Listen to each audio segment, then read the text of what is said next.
San Juan Pablo II, 2 de abril. A principios de 1941 muere su padre. Carol contaba por entonces con 21 años de edad. Este doloroso acontecimiento marcará un hito importante en el camino de su propia vocación. Después de la muerte de mi padre, dirá el Santo Padre en diálogo con André Frossard, poco a poco fui tomando conciencia de mi verdadero camino. Yo trabajaba en la fábrica y, en la medida en que lo permitía el terror de la ocupación, cultivaba mi afición a las letras y al arte dramático.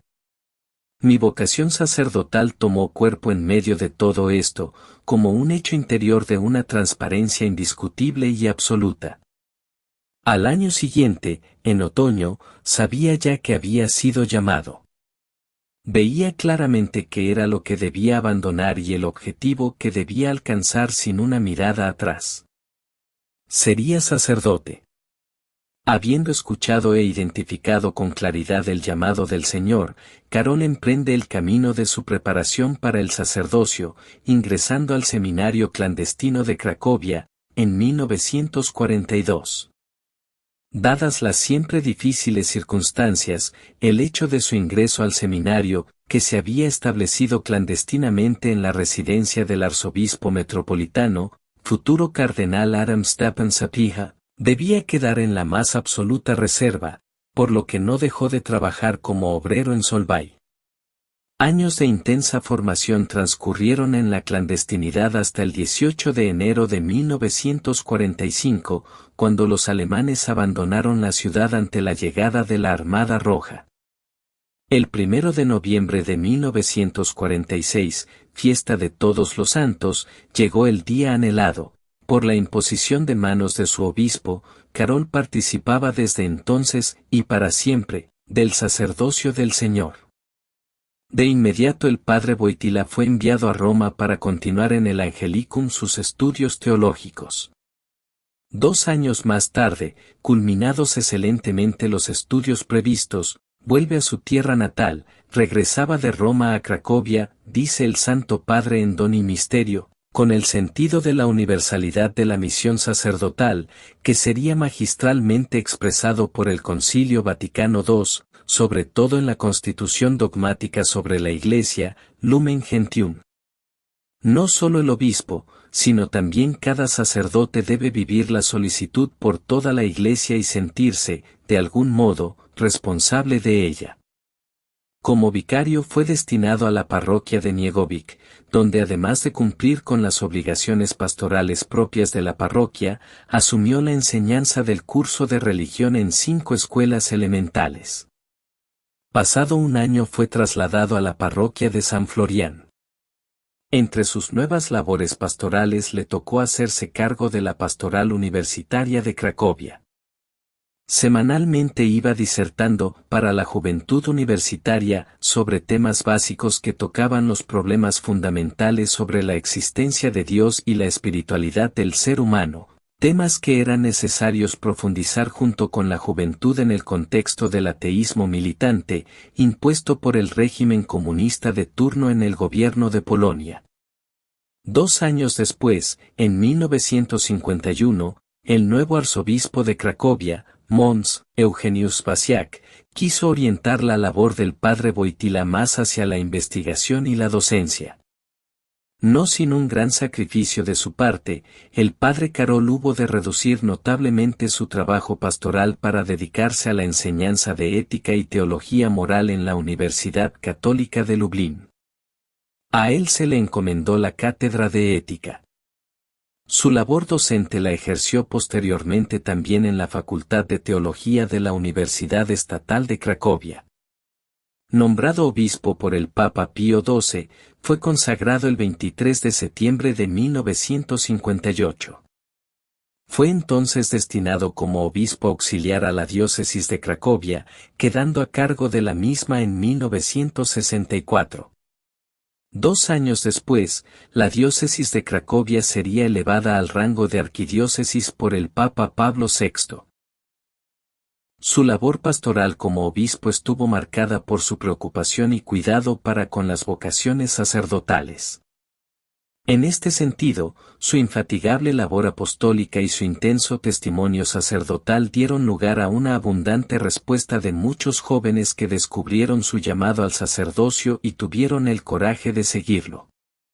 Asimismo, ya desde entonces destacaba entre sus grandes preocupaciones la integración de los laicos en las tareas pastorales. Mons Wojtyła tendrá una activa participación en el Concilio Vaticano II. Además de sus intervenciones, que fueron numerosas, fue elegido para formar parte de 3 comisiones: Sacramentos y Culto Divino, Clero y Educación Católica. Asimismo formó parte del comité de redacción que tuvo a su cargo la elaboración de la Constitución Pastoral Gaudium et Spes. Es creado cardenal por el Papa Pablo VI en 1967, un año clave para la Iglesia peregrina en tierras polacas. Fue entonces que la sede apostólica puso en marcha su conocida Ostpolitik, dando inicio a un importante deshielo a nivel de las frías relaciones entre la Iglesia y el Estado comunista. El flamante cardenal Wojtyła asumiría un importante papel en este diálogo, y sin duda respondió a esta difícil y delicada tarea con mucho coraje y habilidad. Su postura, la postura en representación de la Iglesia, era la misma que había sido tomada también por sus ejemplares predecesores: la defensa de la dignidad y derechos de toda persona humana, así como la defensa del derecho de los fieles a profesar libremente su fe. Su sagacidad y tenacidad le permitieron obtener también otras significativas victorias, tras largos años de esfuerzos, en contra de la persistente oposición de las autoridades. Tuvo el gran gozo de inaugurar una iglesia en Nowa Huta, una ciudad piloto comunista. Los muros de esta iglesia, cual símbolo silente y a la vez elocuente de la victoria de la iglesia sobre el régimen comunista, habían sido levantados con más de 2 millones de piedras talladas voluntariamente por los cristianos de Cracovia. En cuanto a la pastoral de su arquidiócesis, el continuo crecimiento de la acuidad planteaba al cardenal muchos retos. Ello motivó a que con habitual frecuencia reuniese a su presbiterio para analizar las diversas situaciones, con el objeto de responder adecuada y eficazmente a los desafíos que se iban presentando. En 1975 asiste al tercer simposio de obispos europeos. Allí, en el que se le confía la ponencia introductoria, el obispo como servidor de la fe. Ese mismo año dirige los ejercicios espirituales para su santidad Pablo VI y para la Curia Vaticana. Las pláticas que dio en aquella ocasión fueron publicadas en un libro titulado Signo de Contradicción. 2. Sucesor de Pedro. Elegido pontífice el 16 de octubre de 1978, escogió los mismos nombres que había tomado su predecesor, Juan Pablo. En una hermosa y profunda reflexión, hecha pública en su primera encíclica, Redemptor Hominis, dirá él mismo sobre el significado de este nombre. Ya el día 26 de agosto de 1978, cuando el entonces electo cardenal Albino Luciani, declaró al Sacro Colegio que quería llamarse Juan Pablo, un binomio de este género no tenía precedentes en la historia del papado, divisé en ello un auspicio elocuente de la gracia para el nuevo pontificado. Dado que aquel pontificado duró apenas 33 días, me toca a mí no solo continuarlo sino también, en cierto modo, asumirlo desde su mismo punto de partida.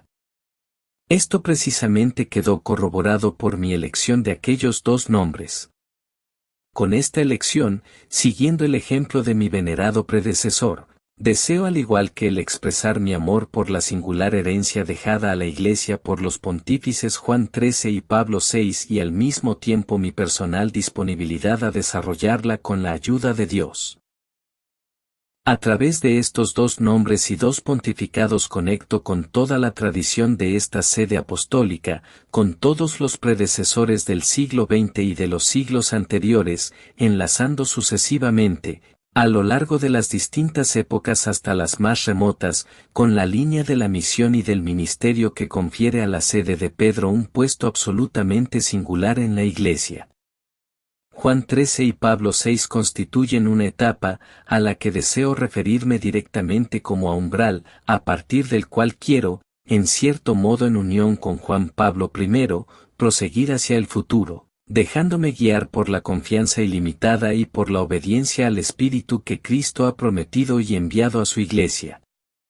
Con plena confianza en el Espíritu de verdad entro pues en la rica herencia de los recientes pontificados. Esta herencia está vigorosamente enraizada en la conciencia de la Iglesia de un modo totalmente nuevo, jamás conocido anteriormente, gracias al Concilio Vaticano II. No tengáis miedo. Fueron estas las primeras palabras que S.S. Juan Pablo II lanzó al mundo entero desde la Plaza de San Pedro, en aquella memorable homilía celebrada con ocasión de la inauguración oficial de su pontificado, el 22 de octubre de 1978. Y son ciertamente estas mismas palabras las que ha hecho resonar una y otra vez en los corazones de innumerables hombres y mujeres de nuestro tiempo, alentándonos sin caer en pesimismos ni ingenuidades, a no tener miedo a la verdad de nosotros mismos, miedo del hombre ni de lo que él ha creado, no tengáis miedo de vosotros mismos. Desde el inicio de su pontificado ha sido esta su firme exhortación a confiar en el hombre, desde la humilde aceptación de su contingencia y también de su ser pecador, pero dirigiendo desde allí la mirada al único horizonte de esperanza que es el Señor Jesús, vencedor del mal y del pecado, autor de una nueva creación, de una humanidad reconciliada por su muerte y resurrección. Su llamado es, por eso mismo, un llamado a no tener miedo a abrir de par en par las puertas al Redentor, tanto de los propios corazones como también de las diversas culturas y sociedades humanas. Este llamado que ha dirigido a todos los hombres de este tiempo, es a la vez una enorme exigencia que él mismo se ha impuesto amorosamente. En efecto, el Papa dice él de sí mismo, que comenzó su pontificado con las palabras, no tengáis miedo, procura ser plenamente fiel a tal exhortación, y está siempre dispuesto a servir al hombre, a las naciones, y a la humanidad entera en el espíritu de esta verdad evangélica. Desde un país lejano. Me han llamado de una tierra distante pero siempre cercana en la comunión de la fe y tradición cristianas. Fueron estas, al inicio de su pontificado, las palabras del primer papa no italiano desde Adriano 61522. Juan Pablo II nació en Polonia, una extraordinaria nación que por su fidelidad a la fe, puesta en el crisol de la prueba muchas veces, llegó a ser considerada como un baluarte de la cristiandad. De allí el semper fidelis con que orgullosamente califican los católicos polacos a su patria. La personalidad de S.S. Juan Pablo II está sellada por la identidad y cultura propias de su Polonia natal, una nación con raíces profundamente católicas, cuya unidad e identidad, más que en sus límites territoriales, se encuentra en su historia común, en su lengua y en la fe católica. Su origen, al mismo tiempo, lo une a los pueblos eslavos, evangelizados hace 11 siglos por los santos hermanos Cirilo y Metodio. Será casualmente, recordando la inestimable contribución dada por ellos a la obra del anuncio del Evangelio en aquellos pueblos y, al mismo tiempo, a la causa de la reconciliación, de la convivencia amistosa, del desarrollo humano y del respeto a la dignidad intrínseca de cada nación, que su S.S. Juan Pablo II proclamó a los santos Cirilo y Metodio copatronos de Europa, junto a San Benito. A ellos, dicho sea de paso, está dedicada su hermosa encíclica Slavorum Apostoli, en la que hace explícita esta gratitud. Se siente particularmente obligado a ello el primer papa llamado a la sede de Pedro desde Polonia y, por lo tanto, de entre las naciones eslavas. Una nación probada en su fe. El nuevo papa era un hombre que había podido conocer, desde dentro, los dos sistemas totalitarios que han marcado trágicamente nuestro siglo, el nazismo de una parte, con los horrores de la guerra y de los campos de concentración, y el comunismo, de otra, con su régimen de opresión y de terror. A lo largo de aquellos años de prueba, la personalidad de Carol fue forjada en el crisol del dolor y del sufrimiento, sin perder jamás la esperanza, nutrida en la fe. Esta experiencia vivida en su juventud nos permite comprender su gran sensibilidad por la dignidad de toda persona humana y por el respeto de sus derechos, empezando por el derecho a la vida. Su encíclica Evangelium Vitae es la expresión magisterial más firme y acabada de esta profunda sensibilidad humana y pastoral. Gracias a aquellas dramáticas experiencias que vivió en aquellos tiempos terribles, es fácil entender también mi preocupación por la familia y por la juventud. Esta preocupación, por su parte, ha hallado su más amplia expresión magisterial en la encíclica Familiaris Consortio. Improntas del pontificado de Juan Pablo II. La vida cristiana y la Trinidad, Dios es Padre, Hijo y Espíritu Santo. El Papa Juan Pablo II ha querido hacer evidente desde el inicio de su pontificado la relación existente, aunque quizá tantas veces olvidada o relegada, de la vida de la Iglesia, y de cada uno de sus hijos, con la Trinidad, dedicando sus primeras encíclicas a profundizar en cada una de las tres personas de la Trinidad, una a Dios Padre, rico en misericordia 1980, otra al Hijo, Redentor del mundo 1979, y otra al Espíritu Santo, Señor y Dador de vida 1986. Este es el misterio central de la fe cristiana, Dios es uno solo, pero a la vez tres personas. Recuerda así las bases de la verdadera fe, y con ello el fundamento de la auténtica vida de la Iglesia y de cada uno de sus hijos. En efecto, no se entiende la vida del cristiano si no es en relación con Dios, Padre, Hijo y Espíritu Santo, comunión de amor. Totus tus, un papa sellado por el amor a la Madre. Totus tus, o todo tuyo, con evidente referencia a María, fue el lema elegido por su santidad Juan Pablo II al asumir el timón de la barca de Pedro. De este modo se consagraba a ella, se acogía a su tierno cuidado e intercesión, invitándola a sellar con su amorosa presencia maternal la entera trayectoria de su pontificado. Con ocasión de la Eucaristía celebrada el 18 de octubre de 1998, a los 20 años de su elección y a los 40 años de haber sido nombrado obispo, reiterará en la plaza de San Pedro ese totus tus ante el mundo católico. En otra ocasión había dicho el mismo con respecto a esta frase, totus tus.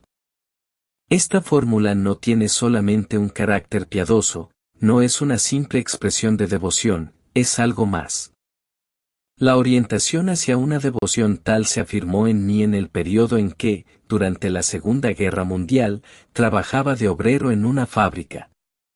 En un primer momento me había parecido que debía alejarme un poco de la devoción mariana de la infancia, en beneficio de un cristianismo cristocéntrico.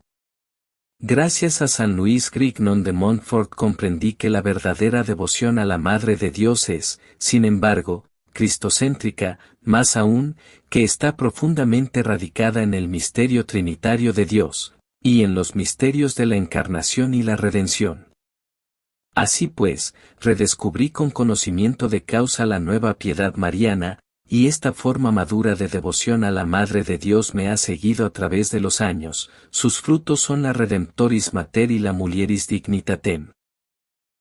Otro signo de su amor filial a Santa María es su escudo pontificio, sobre un fondo azul, una cruz amarilla, y bajo el madero horizontal derecho, una M, también amarilla, representando a la Madre que estaba al pie de la cruz, donde, a decir de San Pablo, en Cristo estaba Dios reconciliando el mundo consigo. En su sorprendente sencillez, su escudo es, pues, una clara expresión de la importancia que el Santo Padre le reconoce a Santa María como eminente cooperadora en la obra de la reconciliación realizada por su Hijo. Su escudo se alza ante todos como una perenne y silente profesión de un amor tierno y filial hacia la Madre del Señor Jesús, y a la vez, es una constante invitación a todos los hijos de la Iglesia para que reconozcamos su papel de cooperadora en la obra de la reconciliación, así como su dinámica función maternal para con cada uno de nosotros. En efecto, entregándose filialmente a María, el cristiano, como el apóstol Juan, acoge entre sus cosas propias a la Madre de Cristo y la introduce en todo el espacio de su vida interior, es decir, en su yo humano y cristiano, la acogió en su casa. Así el cristiano trata de entrar en el radio de acción de aquella caridad materna, con la que la Madre del Redentor cuida de los hermanos de su Hijo, a cuya generación y educación coopera según la medida del don, propia de cada uno por la virtud del Espíritu de Cristo. Así se manifiesta también aquella maternidad según el Espíritu, que ha llegado a ser la función de María a los pies de la cruz y en el cenáculo. La profundización de la teología y de la devoción mariana, en fiel continuidad con la ininterrumpida tradición católica, es una impronta muy especial de la persona y pontificado del Santo Padre. Hombre del perdón, apóstol de la reconciliación. Quizá muchos jóvenes desconocen el atentado que el Santo Padre sufrió aquel ya lejano 13 de mayo de 1981, a manos de un joven turco, de nombre Ali Akka. Entonces, guardándolo milagrosamente de la muerte, se manifestó la providencia divina que le concedía a su elegido una invalorable ocasión para experimentar en sí mismo el dolor y sufrimiento humano, físico, psicológico y también espiritual, para poder mejor asociarse a la cruz del Señor Jesús y solidarizarse más aún con tantos hermanos dolientes. Fruto de esta experiencia vivida con un profundo horizonte sobrenatural será su hermosa carta apostólica Salvifici Doloris. Aquel hecho fue también una magnífica oportunidad para mostrar al mundo entero que él, fiel discípulo del Maestro, es un hombre que no solo llama a vivir el perdón y la reconciliación, sino que él mismo lo vive, una vez recuperado, en un gesto auténticamente cristiano y de enorme grandeza de espíritu, el Santo Padre se acercó a su agresor recluido en la cárcel, para ofrecerle el perdón y constituirse él mismo en un testimonio vivo de que el amor cristiano es más grande que el odio, de que la reconciliación, aunque exigente, puede ser vivida, y de que este es el único camino capaz de convertir los corazones humanos y de traerles la paz tan anhelada. Servidor de la comunión y de la reconciliación. El deseo de invitar a todos los hombres a vivir un proceso de reconciliación con Dios, con los hermanos humanos, consigo mismos y con la entera obra de la creación ha dado pie a numerosas exhortaciones en este sentido. Ocupa un singular lugar su exhortación apostólica post-sinodal Reconciliatio et Paenitentiae sobre la reconciliación y la penitencia en la misión de la Iglesia hoy. Se nutre de la reflexión conjunta que hicieron los obispos del mundo reunidos en Roma el año 1982 para la Sexta Asamblea General del Sínodo de Obispos, y tiene un peso singularmente importante la declaración que hiciera en el Congreso Eucarístico de Teramo, el 30 de junio de 1985, poniéndome a la escucha del grito del hombre y viendo cómo manifiesta en las circunstancias de la vida una nostalgia de unidad con Dios, consigo mismo y con el prójimo, he pensado, por gracia e inspiración del Señor, proponer con fuerza ese don original de la Iglesia que es la reconciliación. La preocupación social de S.S. Juan Pablo II. La encíclica Centesimus Annus, que conmemora el 100º año desde el inicio formal del Magisterio Social Pontificio con la publicación de Encíclica Rerum Novarum de S.S. León XXIII, se ha constituido en el último gran aporte de S.S. Juan Pablo II en lo que toca a dicho magisterio. En ella escribía: deseo ante todo satisfacer la deuda de gratitud que la Iglesia entera ha contraído con el gran Papa, León XIII, y con su inmortal documento. Es también mi deseo mostrar cómo la rica savia, que sube desde aquella raíz, no se ha agotado con el paso de los años, sino que, por el contrario, se ha hecho más fecunda. Indudablemente enriquecido por su propia experiencia como obrero, y en su particular cercanía con sus compañeros de labores, La gran preocupación social del actual pontífice ya había encontrado otras dos ocasiones para manifestarse al mundo entero en lo que toca al magisterio, la encíclica Laborem Exercens, sobre el trabajo humano, y la encíclica Sollicitudo Rei Socialis, sobre los problemas actuales del desarrollo de los hombres y de los pueblos. La nueva evangelización, tarea principal de la Iglesia. Desde el inicio de su pontificado el Papa Juan Pablo II ha estado empeñado en llamar y comprometer a todos los hijos de la Iglesia en la tarea de una nueva evangelización, nueva en su ardor, en sus métodos, en su expresión.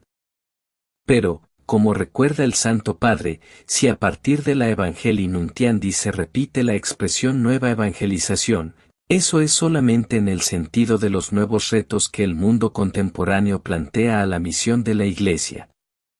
Hay que estudiar a fondo, dice el Santo Padre, en qué consiste esta nueva evangelización, ver su alcance, su contenido doctrinal e implicaciones pastorales, determinar los métodos más apropiados para los tiempos en que vivimos, buscar una expresión que la acerque más a la vida y a las necesidades de los hombres de hoy, sin que por ello pierda nada de su autenticidad y fidelidad a la doctrina de Jesús y a la tradición de la Iglesia. En esta tarea el Papa Juan Pablo II tiene una profunda conciencia de la necesidad urgente del apostolado de los laicos en la Iglesia, preocupación que se refleja claramente en su encíclica Christi Fideles Laici y en el impulso que ha venido dando al desarrollo de los diversos movimientos eclesiales. Por eso mismo, en la tarea de la nueva evangelización, la Iglesia trata de tomar una conciencia más viva de la presencia del Espíritu que actúa en ella. Uno de los dones del Espíritu a nuestro tiempo es, ciertamente, el florecimiento de los movimientos eclesiales, que desde el inicio de mi pontificado he señalado y sigo señalando como motivo de esperanza para la Iglesia y para los hombres.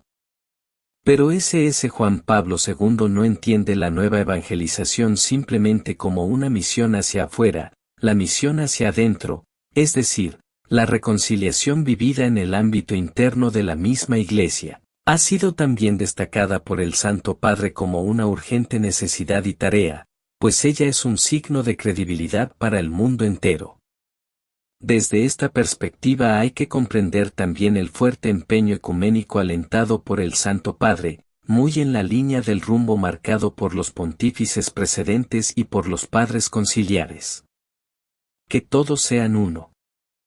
El Santo Padre, como Cristo el Señor hace 2000 años, sigue elevando también hoy al Padre esta ferviente súplica, que todos sean uno, ut unum sint, para que el mundo crea.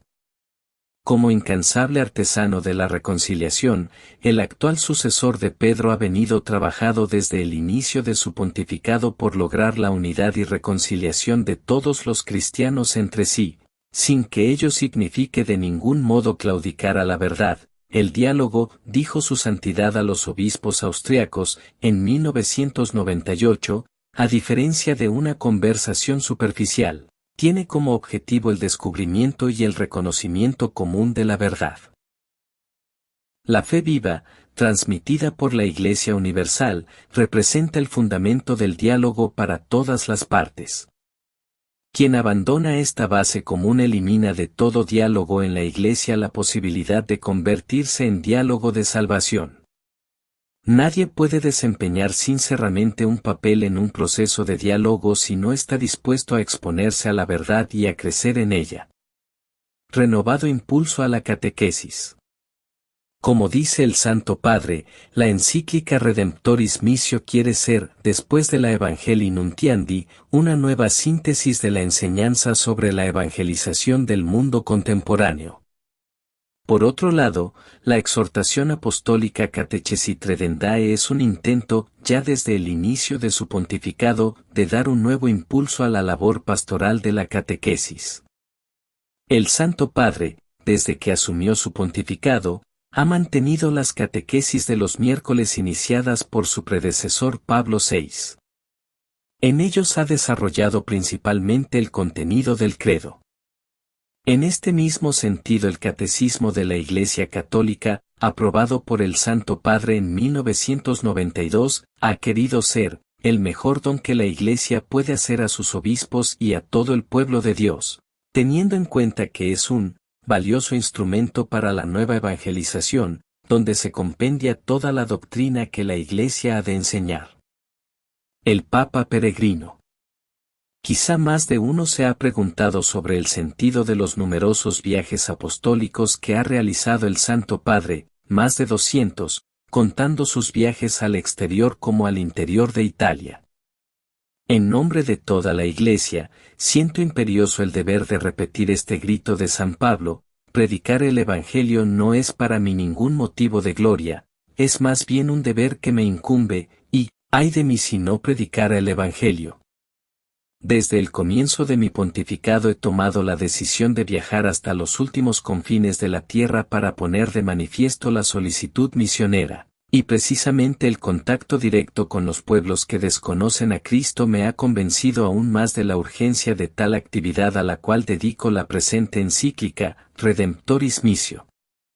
Asimismo dirá el Papa de sus numerosas visitas a las diversas parroquias: la experiencia adquirida en Cracovia me ha enseñado que conviene visitar personalmente a las comunidades y, ante todo, las parroquias. Este no es un deber exclusivo, desde luego, pero yo le concedo una importancia primordial. 20 años de experiencia me han hecho comprender que, gracias a las visitas parroquiales del obispo, cada parroquia se inscribe con más fuerza en la más vasta arquitectura de la Iglesia y, de este modo, se adhiere más íntimamente a Cristo. S.S. Juan Pablo II y los jóvenes. Desde 1985 la Iglesia ha visto surgir las Jornadas Mundiales de los Jóvenes. Su génesis, recuerda el Santo Padre, fue el año jubilar de la Redención y el Año Internacional de la Juventud, convocado por la Organización de las Naciones Unidas en aquel mismo año. Los jóvenes fueron invitados a Roma. Y este fue el comienzo. El día de la inauguración del pontificado, el 22 de octubre de 1978, después de la conclusión de la liturgia, dije a los jóvenes en la plaza de San Pedro: vosotros sois la esperanza de la Iglesia y del mundo. Vosotros sois mi esperanza. Maestro de ética y valores. También en nuestro siglo, y con sus particulares notas de gravedad, el Santo Padre ha notado con paternal preocupación cómo el hombre ha cambiado la verdad por la mentira. Consecuencia de este triste cambio es que el hombre ha visto ofuscada su capacidad para conocer la verdad y para vivir de acuerdo a esa verdad, en orden a encontrar su felicidad en la plena realización como persona humana. La publicación de la encíclica Veritatis Splendor constituye la plasmación de un testimonio ante el mundo del esplendor de la verdad. En ella se descubren las enseñanzas de quien fuera un notable profesor de ética, que en su calidad de sumo pontífice sale al encuentro del relativismo moral a que ha llegado la cultura de hoy. Ningún hombre puede eludir las preguntas fundamentales: ¿qué debo hacer? ¿Cómo puedo discernir el bien del mal? La respuesta solo es posible gracias al esplendor de la verdad que brilla en lo más íntimo del espíritu humano. La luz del rostro de Dios resplandece con toda su belleza en el rostro de Jesucristo. Él es el camino, la verdad y la vida. Por esto la respuesta decisiva de cada interrogante del hombre, en particular de sus interrogantes religiosos y morales, la da Jesucristo. Más aún, como recuerda el Concilio Vaticano II, la respuesta es la persona misma de Jesucristo. Realmente, el misterio del hombre solo se esclarece en el misterio del Verbo encarnado.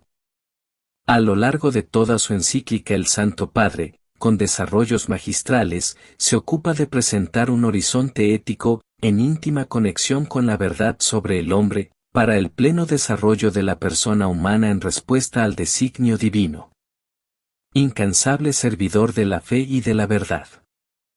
A los 20 años de su elevación al solio pontificio, el Papa Juan Pablo II, como un incansable maestro de la verdad, ha dado a conocer al mundo entero su 13ª encíclica, Fides et Ratio, Fe y Razón.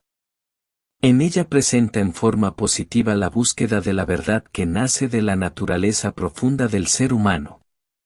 Sale al paso de múltiples errores que actualmente obstaculizan el acceso a la verdad, y más aún a la verdad última sobre Dios y sobre el hombre que como don gratuito Dios mismo ha ofrecido a la humanidad entera a través de la revelación. La verdad, la posibilidad de conocerla, la relación entre razón y fe, entre filosofía y teología son temas que va tocando en respuesta a la situación de enorme confusión, de relativismo y subjetivismo en la que se encuentra inmersa nuestra cultura de hoy. Trabajando por la consolidación de los frutos del Concilio Vaticano II. El Santo Padre ha sido un incansable artesano que ha trabajado, a lo largo de los ya 20 años de su fecundo pontificado, en favor de la profundización y consolidación de los abundantísimos frutos suscitados por el Espíritu Santo en el Concilio Vaticano II. Al respecto ha dicho él mismo, es indispensable este trabajo de la Iglesia orientado a la verificación y consolidación de los frutos salvíficos del Espíritu, otorgados en el Concilio. A este respecto conviene saber discernirlos atentamente de todo lo que contrariamente puede provenir sobre todo del príncipe de este mundo. Este discernimiento es tanto más necesario en la realización de la obra del concilio ya que se ha abierto ampliamente al mundo actual, como aparece claramente en las importantes constituciones conciliares Gaudium et Spes y Lumen Gentium. Con SS Juan Pablo II hacia el tercer milenio. El Papa Juan Pablo II mediante su carta apostólica Tertio Millennio Adveniente, ha invitado a toda la cristiandad a prepararse para lo que será una gran celebración y conmemoración. 3 años han sido dedicados por deseo explícito del Sumo Pontífice a la reflexión y profundización en torno a cada una de las personas divinas del misterio de la Santísima Trinidad. 1997 hectáreas sido dedicado al Hijo, 1998 al Espíritu Santo y 1999 al Padre. De este modo la Iglesia se prepara a celebrar con un gran jubileo los 2000 años del nacimiento de Jesucristo, el Hijo eterno del Padre que, de María Virgen y por obra del Espíritu Santo, nació del pueblo elegido, en cumplimiento de la promesa hecha a Abraham y recordada constantemente por los profetas. De él, y del cristianismo, nos ha recordado en su misma carta el Papa, estos, los profetas de Israel, hablaban en nombre y en lugar de Dios. Los libros de la antigua alianza son así testigos permanentes de una atenta pedagogía divina. En Cristo esta pedagogía alcanza su meta, Él no se limita a hablar en nombre de Dios como los profetas, sino que es Dios mismo quien habla en su Verbo eterno hecho carne. Encontramos aquí el punto esencial por el que el cristianismo se diferencia de las otras religiones, en las que desde el principio se ha expresado la búsqueda de Dios por parte del hombre. El cristianismo comienza con la encarnación del Verbo. Aquí no es solo el hombre quien busca a Dios, sino que es Dios quien viene en persona a hablar de sí al hombre y a mostrarle el camino por el cual es posible alcanzarlo. El Verbo encarnado es, pues, el cumplimiento del anhelo presente en todas las religiones de la humanidad. Este cumplimiento es obra de Dios y va más allá de toda expectativa humana. Este acontecimiento histórico central para la humanidad entera, acontecimiento por el que Dios que se hace hombre para decir, la palabra definitiva sobre el hombre y sobre la historia, es lo que la Iglesia se prepara a celebrar con un gran jubileo, y de este modo se prepara a trasponer el umbral del nuevo milenio. Su santidad, el dulce Cristo sobre la tierra, como icono visible del buen pastor va a la cabeza de la Iglesia que peregrina en este tiempo de profundas transformaciones, constituyéndose para todos sus hijos e hijas que con valor quieren escucharle y seguirle, en roca segura y guía firme. No tengáis miedo. Son las palabras que también hoy brotan con insistencia de los labios de Pedro, hombre de frágil figura, pero elegido y fortalecido por Dios para sostener el edificio de la Iglesia toda con una fe firme y una esperanza inconmovible. Lo que sigue es un artículo titulado, SS Juan Pablo II, Profeta del Sufrimiento, cuyo autor es Mons Cipriano Calderón Polo. S.S. Juan Pablo II es en esta etapa final del segundo milenio, el pastor universal del pueblo de Dios, guía segura para atravesar el umbral de la esperanza que nos introducirá en el tercer milenio de la evangelización.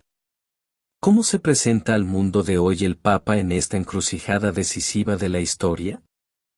Su imagen característica es ahora la de profeta del sufrimiento, un sacerdote, un evangelizador que realiza en su amable persona la doctrina que él mismo ha explicado en la Carta Apostólica Salvifici Doloris, 11 de febrero de 1984, y en tantos discursos sobre el significado del dolor humano. Juan Pablo II, en las celebraciones litúrgicas, en las audiencias, en los viajes apostólicos, en todas sus actividades, aparece como un icono del sufrimiento, dando a la Iglesia un testimonio formidable de la fuerza evangelizadora del dolor físico y moral. En su persona de vicario de Cristo se cruzan las debilidades físicas, esas debilidades del Papa a las que él mismo se refirió el día de Navidad de 1995 desde la ventana de su despacho, las penas y dolores cada vez más crecientes de los hombres y mujeres de nuestro tiempo, de todos los pueblos, especialmente de aquellos más pobres de América Latina, África y Asia, los sufrimientos de toda la Iglesia, que naturalmente se acumulan en el vértice de la misma. Y a todo ello se une la fatiga pastoral producida por una entrega sin reservas al ministerio petrino, al que el Papa Wojtyła sigue ofreciendo generosamente todas sus energías, sin dejarse rendir por la edad o por los quebrantos de salud.